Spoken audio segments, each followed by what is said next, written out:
ओम श्री परमात्मने नमः। मैं प्रोफेसर हरिहृदय अवस्थी अपने परम पूज्य गुरु जी पंडित भगवत शरण शुक्ल वेद उपनिषद पुराण गीता और धर्मशास्त्र के मर्मज्ञ के साथ में आप सभी का Awasthi Ayurveda anatomy yoga and spirituality channel पर हार्दिक स्वागत करता हूं। हम लोग गीता के 11वें अध्याय में हैं। 12वां श्लोक है और जिसमें विश्व रूप या विराट रूप दर्शन की महिमा का वर्णन है, तो उसकी विशद चर्चा गुरु जी करेंगे। तो अब हम चलते हैं गुरु जी की ओर। सशंख चक्रम सकिरीट कुंडलम सपीत वस्त्रम सरसीर्भूषणम सहार वक्षस्थल कौस्तुभस्त्रम नम विष्णु शिरसा चतुर्भुजम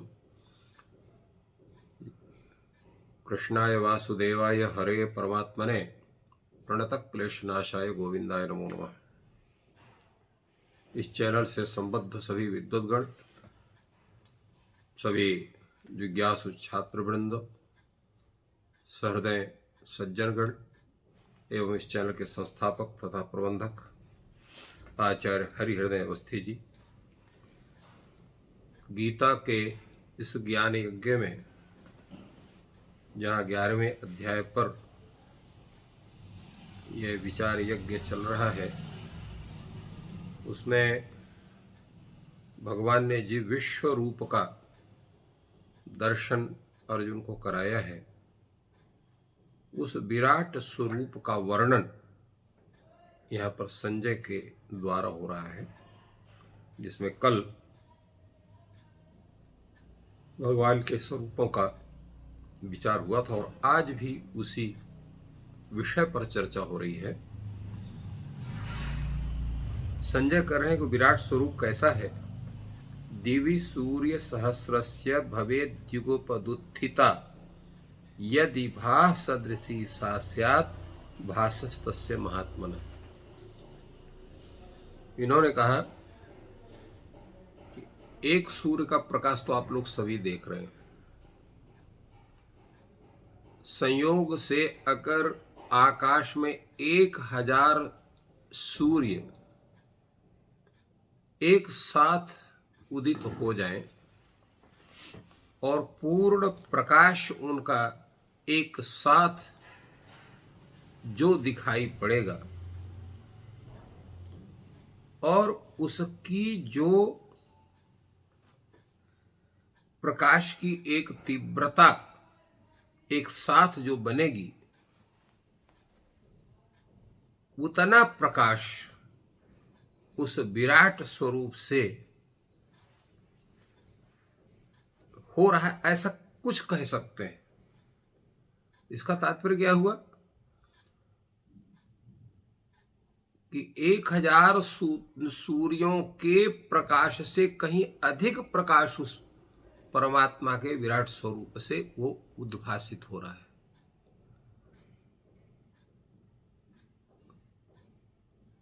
वो तेज स्वरूप है उस विराट स्वरूप का,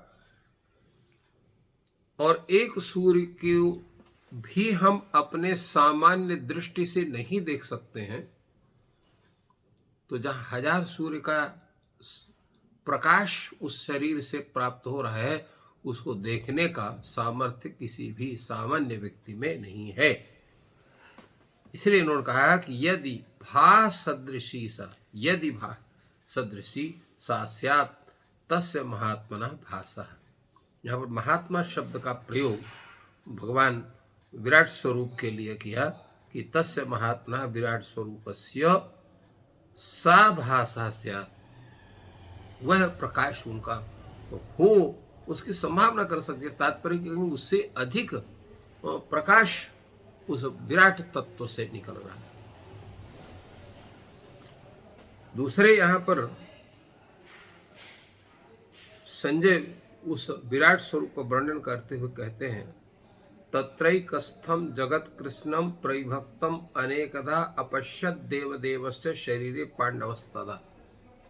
जो पांडुपुत्र अर्जुन है, उसने एक ही उस विराट स्वरूप में के शरीर में देवदेवस्य शरीरे, देवदेव का प्रयोग हुआ भगवान विराट स्वरूप के लिए।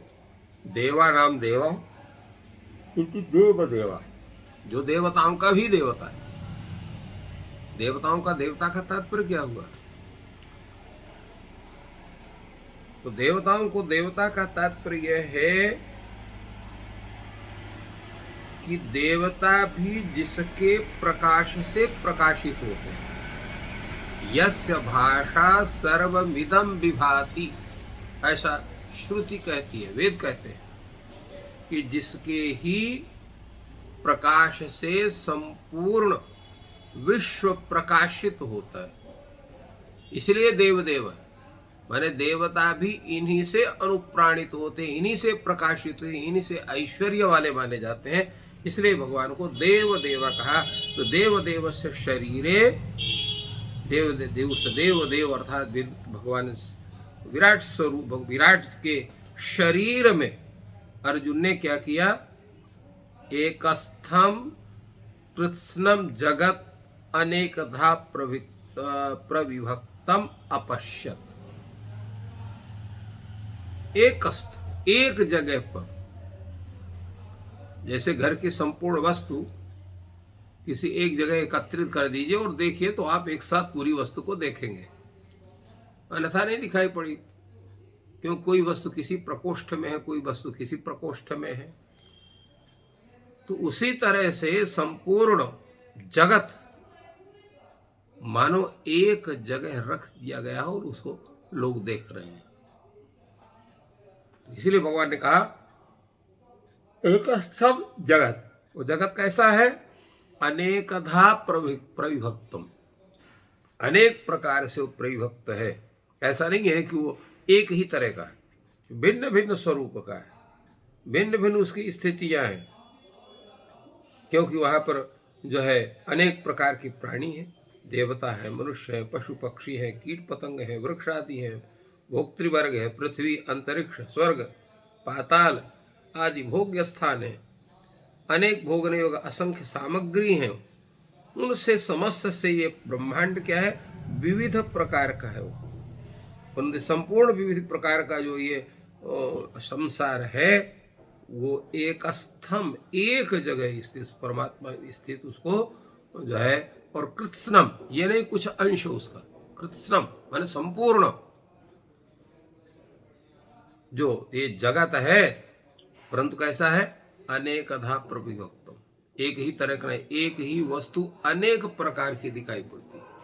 अनेकधा प्रविभक्तम देव तत्र देव देव शरीरे पांडव अपश्यत, अर्जुन ने उनको देखा। तात्पर्य यह है कि भगवान का यह विराट स्वरूप ऐसा है कि आश्चर्य को भी आश्चर्य हो जाना। अर्थात आश्चर्य का वस्तु क्या होता है? जो लोक में संप्राप्त स्वरूप से भिन्न स्वरूप में उपस्थित होता है, वो उसको हम जो है उसको दिव्य भी कह सकते हैं, उसको आश्चर्य भी कहते हैं कि आश्चर्य युक्त है, इसका ये अद्भुत है, ये ऐसा नहीं हो सकता है परंतु ये हो रहा है।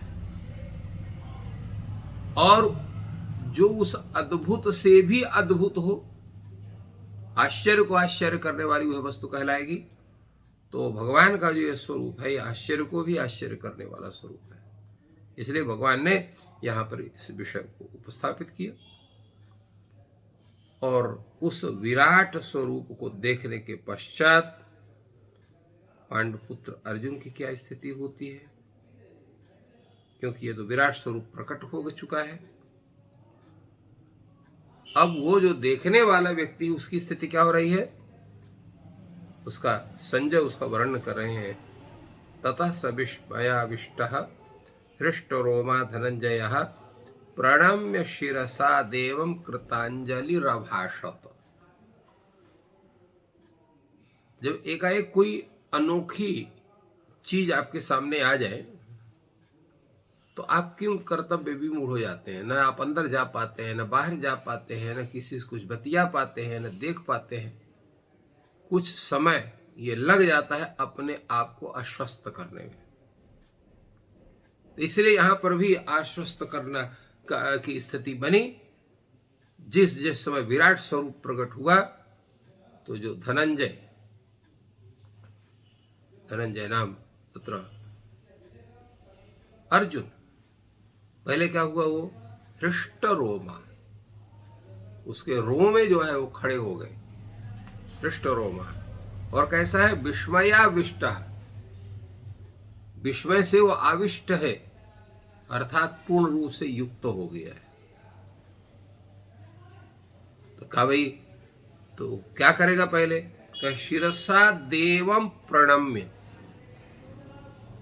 सिर रख करके पहले जो है उनको प्रणाम करते हैं विराट स्वरूप को, और कृतांजलि, दोनों हाथों को जोड़ करके, और अभाषत, अपनी बात कहना प्रारंभ किया। यहां पर देखें कि दो विशेषण हैं अर्जुन के, और अर्जुन का जो नाम है यहां पर भिन्न नाम से उसकी चर्चा है, धनंजय शब्द से। धनंजय शब्द का यहां पर का तात्पर्य क्या होता है कि जिसने राजाओं पर विजय प्राप्त करके धन का संग्रह किया, इसलिए इसका नाम धनंजय पड़ा। और एक दूसरा विशेषण है विस्मयाविष्ट, विस्मय से युक्त है। और दूसरा विशेषण है हृष्ट रोमा, जिसके रोम जो है हर्ष हृष्ट है, अर्थात रोए खड़े हो गए हैं आश्चर्य की स्थिति होने पर। तो ये आश्चर्यों का आश्चर्य है कि जिसमें आश्चर्य से भी बड़ा आश्चर्य है, क्योंकि सामान्य आश्चर्य जो है वो अर्जुन को प्रभावित नहीं करते, इस आश्चर्य ने उनको प्रभावित किया। इसलिए यहां पर उन्होंने कहा विस्मयाविष्ट, विस्मय से आविष्ट हुए, आश्चर्यचकित हो रहे, अत्यंत आश्चर्यचकित हो रहे। ये स्थिति है। तो ये दोनों विशेषण जो है वो आश्चर्य की पराकाष्ठा को प्रकट करते हैं, विस्मयाविष्ट और हृष्ट रोमा इस रूप से। और ये क्या करते हैं, शिरसा देवम प्रणम्य, शिर रख करके प्रणाम करने की जो पद्धति है इसको हम प्रणति प्रणाम करते हैं। तो इस तरह से हाथों को सामने करके और सिर रख करके प्रणाम करने की पद्धति है, जिसको प्रणति प्रणाम भी कहते हैं। तो शिरसा देवम प्रणम्य, सिर रख करके चरणों में भगवान ने प्रणाम किया। और प्रणाम करने के पश्चात तो वो है कृतांजलि भाषण, हाथ जोड़ करके भगवान श्री कृष्ण के रूप में जो विद्यमान स्वयं परमात्मा है, उस परमात्मा के प्रति अपनी प्रार्थना निवेदित करते हैं। और प्रार्थना का स्वरूप, जिसमें अनेक प्रकार के भगवान के स्वरूप का वर्णन है, जिसकी चर्चा हम लोग आगे करेंगे। तो इस तरह से यहाँ पर जो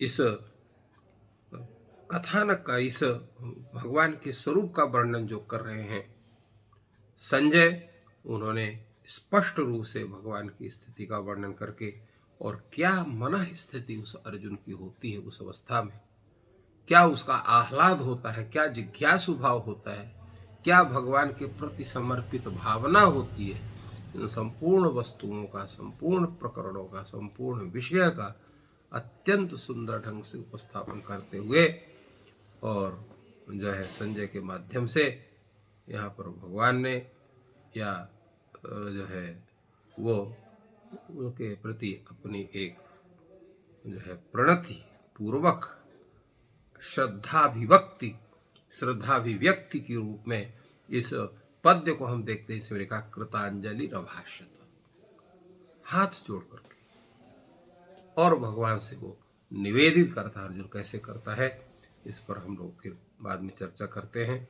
आज जो है सबसे पहली बात यही है कि भगवान का स्वरूप का दर्शन हमें क्यों करना चाहिए, क्योंकि भगवान का वो स्वरूप इसलिए दर्शनीय है कि किसी भी व्यक्ति के अंदर किसी भी स्वरूप में दोषों का वहाँ पर अभाव हो जाता है, केवल गुण का ही स्वरूप विद्यमान होता है।